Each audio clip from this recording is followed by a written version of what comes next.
How's it going, YouTube? I'm Instant Poison, and I am bringing you a gameplay on Halo 3 today. Right off the bat there, I almost killed myself with those barrels. I didn't even know that was possible, actually. I don't think, in all of my time of playing this game, I don't think that's ever happened to me. Today we're playing some team doubles on the pit, me and my good pal iZnaarf, and playing some Oddball. Right off the bat, they steal the ball pretty quick, but we get it back, I think, in the next 10 seconds here, and we pretty much dominate for the rest of the round. I'm not even sure if they touch it again after this point. But I haven't been playing that much Halo recently. I've been getting into Call of Duty a lot more, but with E3 just finishing up, there's been a lot of Halo news, and I am very excited. So I went back into my archives and found a Halo game. I thought I'd put it up just because it had some nice little key moments, some nice tips, and some nice teamwork. And so I'm going to talk about the gameplay a little bit, good things to do when playing team doubles, and then I'm also going to talk about just how excited I am for all of the Halo news that was released in LA last week. And basically, right off the bat, the remake of Halo 1 is coming out. I can't remember quite when exactly off the top of my head, but the remake of Halo Combat Evolved is coming out, which I am very excited for. I started on that Halo when I was just a wee lad. I started playing the game, and I absolutely loved it. It was basically why I got into Xbox and got into gaming so much, was Halo. And just to remake it with new graphics and all that is very exciting for me, especially because a couple years ago I lent the game to a good friend of mine, and we actually went to different schools after that point, and I never got the game back. So I do not have my Halo 1 or my Halo 2 anymore, and I've always wanted to maybe replay the stories, replay with friends, anything like that. I've always wanted to play the games again, and I've never got a chance because I don't have them anymore, and I don't really want to go buy the old versions for just the regular Xbox. So I was really excited to hear that they were re-releasing it onto the 360. As far as the multiplayer goes, I'm not overly excited. I hear they are having a multiplayer component to it, and they are going to have maps that, original maps to play on, and I don't even know what to think about that. I'm not sure if they'll do it I'm not sure if it's going to be that great of a game as far as multiplayer goes. I'm just really excited for the story, just so I can have it and replay it, especially now that Halo 4 has been announced. That is very exciting news for me.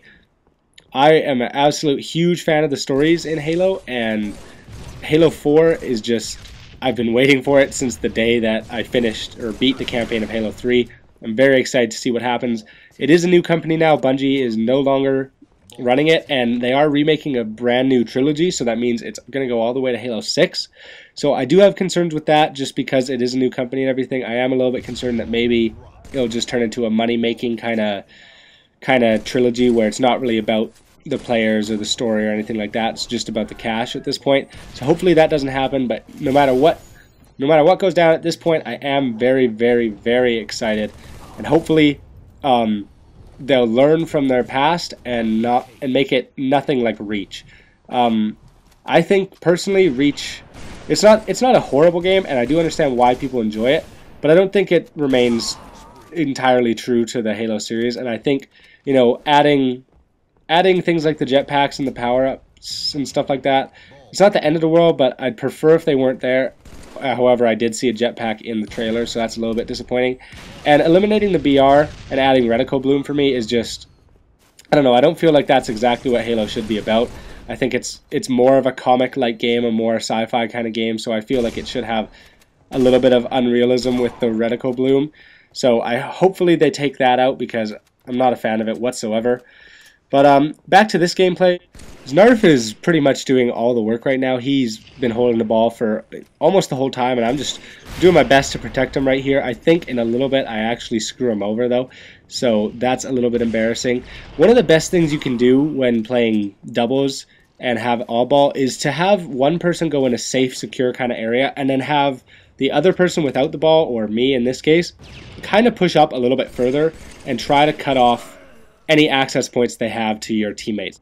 So iZnaarf is just sitting in the back by the shotgun, and I am trying to control the power weapons and control the two entrances to our side of the map, which, these guys are not doing a very good job of breaching the barrier, I guess you could say. They're kind of just coming in, in groups. They're not really throwing that many well-placed grenades or anything like that, and they're just coming in, no overshields, no snipers, nothing real tactical about it. So if you ever find yourself in that spot, try to coordinate with your teammate. Don't just run in one after another or one at a time.